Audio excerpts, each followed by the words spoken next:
Everyone, good morning. Really excited to be here and really just think the kind of the concept around this conference is so cool. So big thank you to all the organizers.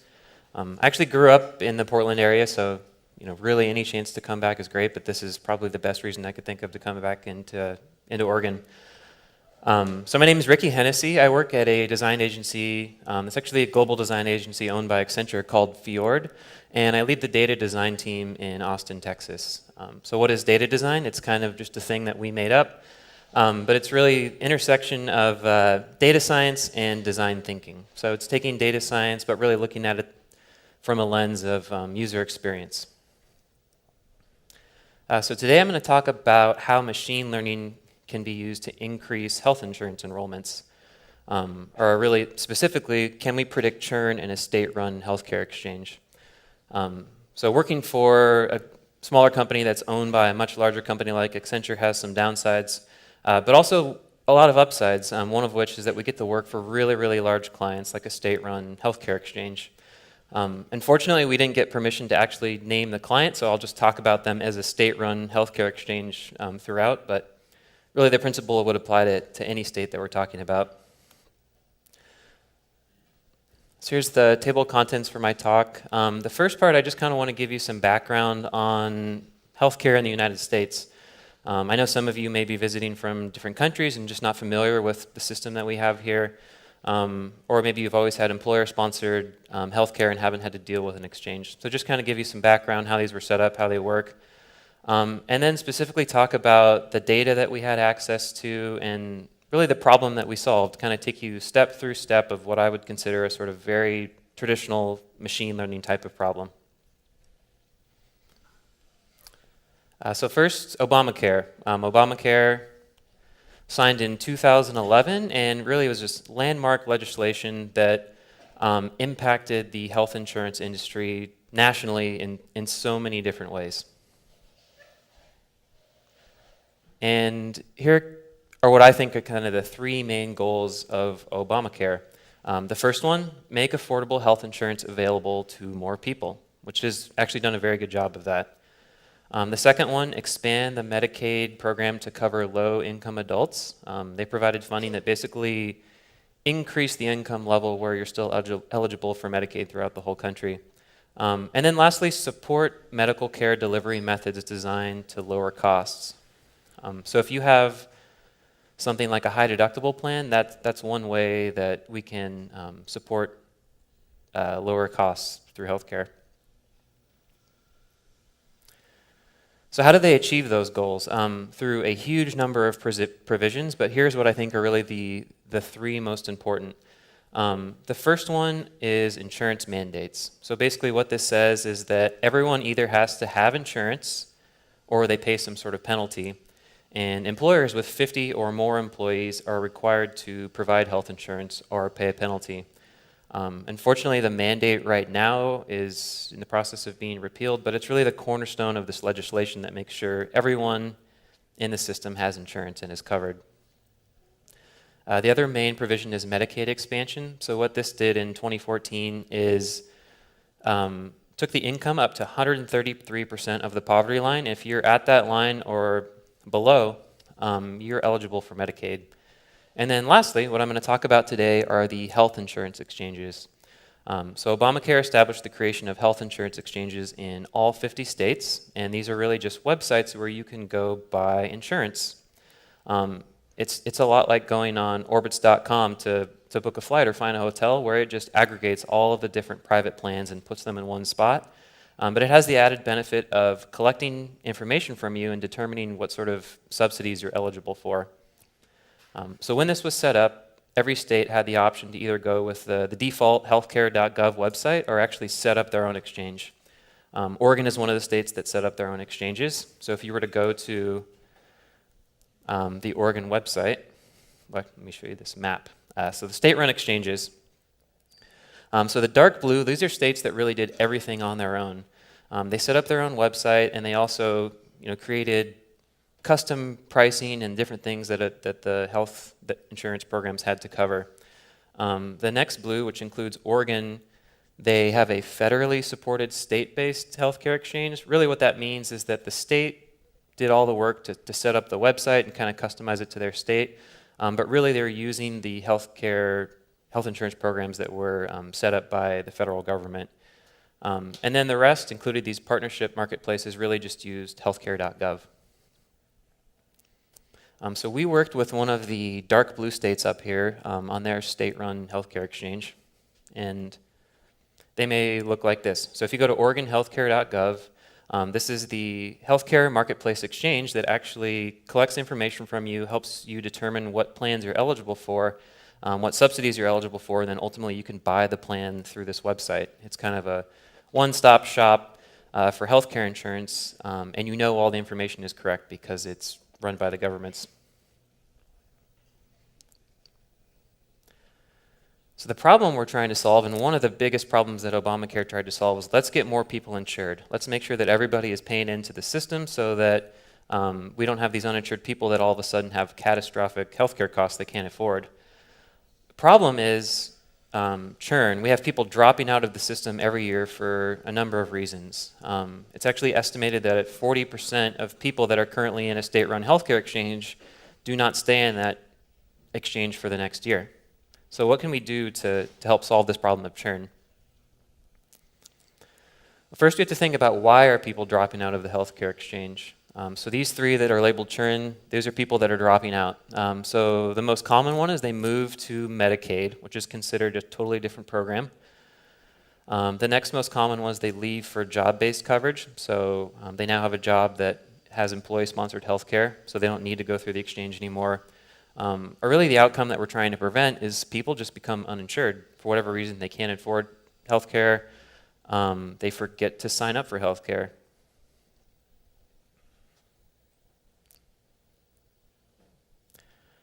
So if we can predict churn, what we can do is help plan for enrollment, ensure continuity of care, meaning that someone has continuous healthcare insurance with no gaps in between, and also reduce uninsurance. We really want to find those people that are dropping out of the system for whatever reason. Maybe they just don't know that these options are available to them. So that kind of brings us into the real problem that we're trying to solve. So I want to start with the data that we had to look at. Working in data science consulting, a lot of times I just get dropped in on a new client and have no idea what I'm going to look at and start to get access to their databases. And these are kind of the important fields that were in there. So this one was unique because there was actually no documentation that I had to look at, no entity relationship diagrams or data dictionaries. Just had to sit there and query this database to figure out what exactly was in there. And I asked the Accenture team, why didn't you make any documentation? And the answer was, well, the client didn't pay for it, which is at the same time a really good answer and a really terrible answer. So had to just figure this out on my own, and then also working closely with the people that built this infrastructure. So there's really four main entities in this database that we were concerned about. So the first one is the individual, or the consumer, and everything that we know about this person. So we know their name, their contact information, their address, and then also a bunch of demographic information. The next thing we have is eligibility information. Eligibility information is everything that the system needs in order to determine whether or not you're eligible for subsidies. So this includes income information, household size, what programs you might be eligible for. Your residency status can also be important for this. The next entity is all the plans. So what are all of the different insurance plans in this system? They all have different names, they cover different things, they have different markets. They have different beginning and end dates and also different areas. And then lastly, a specific enrollment. So this is when you as an individual sign up for insurance, that's considered your enrollment. And all of this data contains how much you're actually paying, the premium amount, what's your subsidy, what's your plan level, or what level of insurance did you apply for, when does the plan end, and what's your subsidy information. So this is not really a real diagram of everything that's in the database, but for our purposes, kind of all of the main pieces of data that we need to know about. Specifically, it was all an Oracle backend, and using Oracle SQL Developer to actually access the data.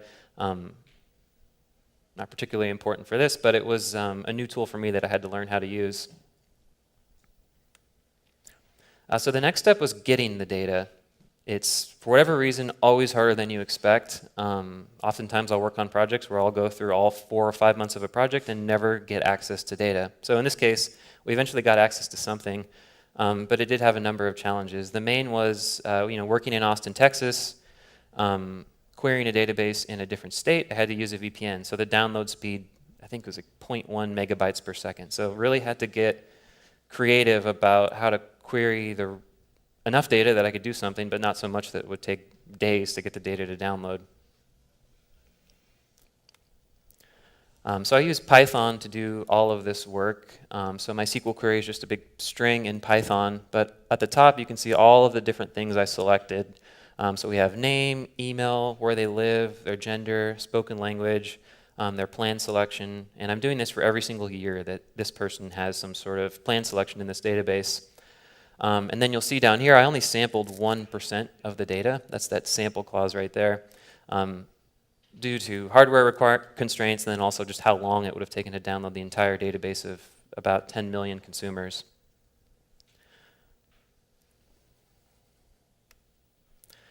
So this was then loaded into memory using pandas.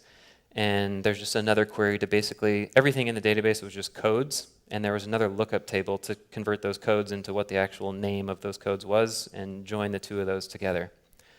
So in the end, we have data that looks like this. I have the PII blocked out, but here's Daryl, and here's all of the information that we have on Daryl that results from this query. So he has a unique identifier. He has his name, email, residential zip code, date of birth, gender, spoken language, marital status, when his enrollment started in a given year, and then you can see the prices over here. So the gross premium amount, the net premium amount. So the net is what he actually paid. The gross is what the true cost is. So the subsidy is just the difference between the two. One thing you may notice is that the price actually, in general, goes up quite a bit year over year. And there's one year where he didn't have insurance in 2016, where maybe he was employed or didn't apply for whatever reason.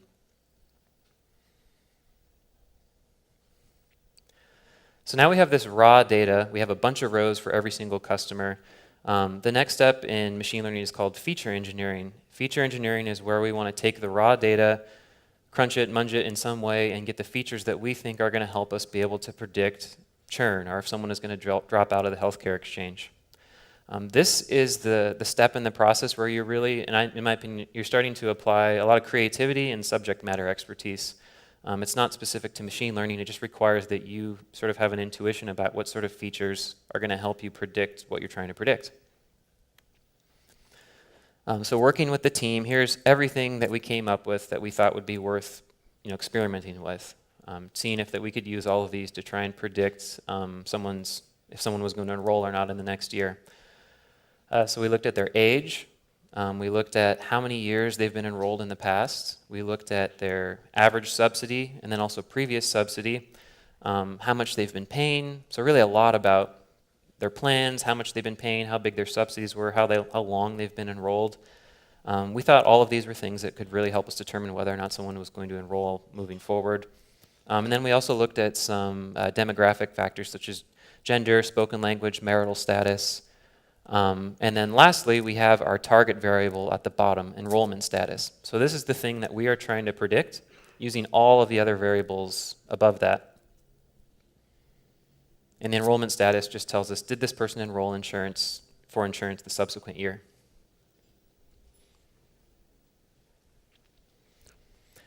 So the work for this was really just a lot of lines of pandas code doing aggregation. So here's one where we calculate the average subsidy percentage. So to do this, I just looked at for each individual, look at all of the subsidy percentages going back every year, and then just take the average of that across all years. That's one of the features. And then another similar but also different feature is the previous subsidy percentage. So this is just going back 1 year, what was their subsidy? And then for all of the categorical variables, these are mainly the demographic ones and also plan selection, we have to create what are called dummy variables. So I used a package in Python called scikit-learn for machine learning. when you use a machine learning classifier in scikit-learn, it requires that all of the features are numeric. So when you have categorical features like gender, spoken language, the network type, you have to convert these to numeric features. Sometimes these are called dummy variables. So let's say there's 4 categories in a categorical feature. You create 4 dummy variables, or 4 binary variables, and then you can actually drop off the last one because the last one is redundant. So that's what's going on here, where I just created a bunch of binary variables where are they married or not? Were they never married? Are they single? Did they have an HMO? Did they have a PPO?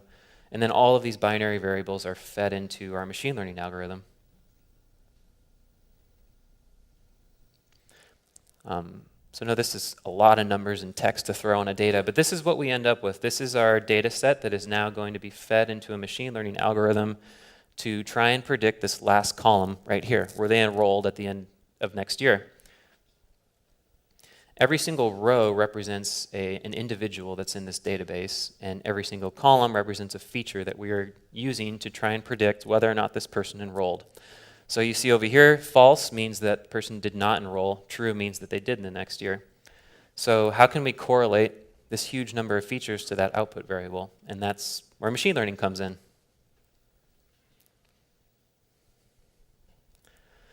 So this next section, I'm going to talk about training a machine learning algorithm, how do we validate it, and what sort of results did we get. The little subtitle I have here is just importing this machine learning model. The reason I have that is that most of the work, in my experience for projects like this, is all of the work up until this point. Figuring out what problem you're trying to solve, getting access to data, dealing with messy, incomplete data, engineering those features, and then finally getting to the point where you have a clean, complete data set that you can start applying machine learning. That's 90% of the work most of the time. So here's what the validation procedure looked like. I wanted to test this model in a way that was realistic. So what I did is first train the model on 2016 customer data and tried to predict whether or not they enrolled in 2017. So the model was trained on 2016, 2017 data, and then it was tested on 2017 and 2018 data. So this is realistic to how the model would actually be used in real life. There's no way for us to get future 2019 data right now, but that's what we're trying to predict. So I had to do the validation testing in this way just to make sure that we're simulating the testing in the way that the model would be used in the real world. The machine learning pipeline for this was relatively simple. It's first I just used a scaler. So what this does is it takes every single feature in the data set and then makes sure that it's has the same mean and standard deviation, and then applied a logistic regression classifier, which is a binary classifier. It's a very simple model. I chose it because it's very easy to interpret and debug. It also trains very fast. It's also easy to explain. Whenever I'm doing work for clients, there's really a huge benefit in explanatory power of your model. So after everything, what did we get? An accuracy of 75%. So on its own, that sounds pretty good. But when you're looking at a machine learning model, accuracy is not necessarily the best way to judge how good it was. So let's just say, in reality, 75% of the people drop out of the healthcare exchange every year. That's not actually what happened, but let's say that did happen, and then we got an accuracy of 75%. Well, that's not very impressive, because if we had a model that just said for every single person they're going to drop out, we'd have 75% accuracy. So really what we have to look at is the trade-off between the false positive and true positive. So here's kind of an overview of everything that happened. On the next slide, I'll go into the false positive, true positive trade-off. So we took this historical customer data, and then whether or not they enrolled in the next year, fed it into our logistic regression model, and then we can use this model going forward on current customer data to predict whether or not someone is going to enroll in 2019. So here's all of the attributes that we used. And like I said, this logistic regression model is is very easy to interpret, and the reason is it's a linear model, and so it's just a coefficient times the property, and then you just sum them all up. And those coefficients can be looked at, the magnitude of the coefficients can be used to figure out how important was this feature for predicting the outcome variable. So what did we find? Some things that are very positively correlated with someone enrolling. Special enrollment. If someone did a special enrollment last year, they're much more likely to enroll this year.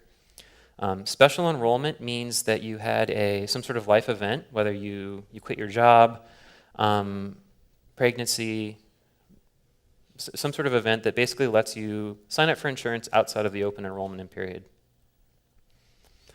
This was the one that was most positively correlated with someone signing up. The next one is the number of years that you've enrolled. So if you have enrolled more years in the past, you're more likely to enroll again. Intuitively, this makes sense. This is a person that's engaged with the healthcare system. They know how the exchanges work, and they're much more likely to enroll again.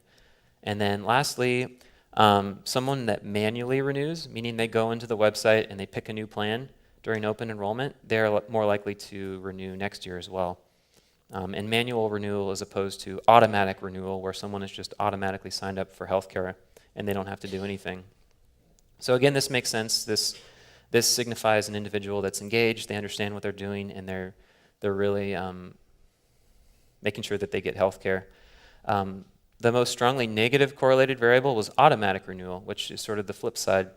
This is someone that hasn't gone to the website, and they're just getting signed up automatically. These are people that are less likely to sign up for insurance the following year. And then also, if someone has a PPO, they're also less likely to sign up for insurance. This one I don't really have a good explanation for, which is also interesting. That's worth digging into more. So here's a chart that really shows us the usefulness of this model. It's similar to an RLC plot that shows you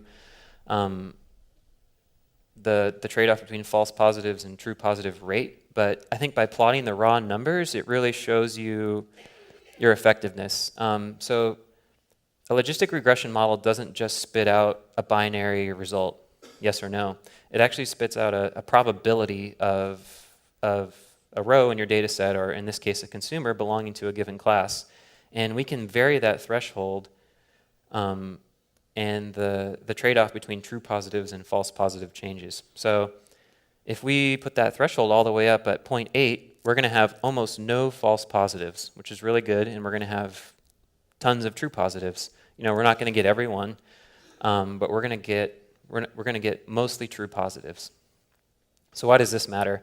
The way that a model like this would be applied is that this information is given to the marketing team at the healthcare exchange, and they're going to just pick up the phone and start calling people that are less likely to sign up for healthcare insurance.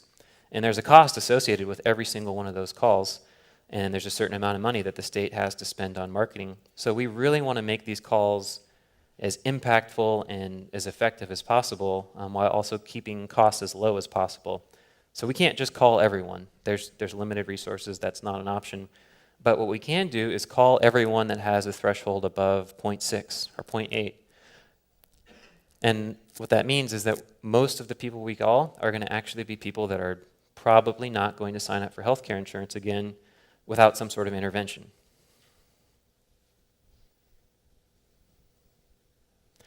So that's where we were right now. This was really just a proof of concept. We came in, we had about 4 weeks to look at the data, try to build this model. This work was just completed about a month ago. And where we are right now is, first, can we improve this model? Are there other features we can look at that will improve the performance and accuracy of the model? The next one is to incorporate this model into a tool that the marketing and customer support teams can use. So this is where I'll really lean on the design expertise at Fjord. What would this tool look like? It could be as simple as just an Excel spreadsheet that has all of these numbers and the marketing people go through one by one, or maybe some sort of interactive tool that lets them find the right customers they need to call. And then lastly, really the goal of all of this is, can we use this model to increase enrollments for the 2019 open enrollment season? So that's why this was just a proof of concept. Right now we're in between open enrollments, so there's no way to test to see if this model works or if we can actually put it into use. But the goal is to get it up and running and in the hands of the right people when open enrollment starts later this year.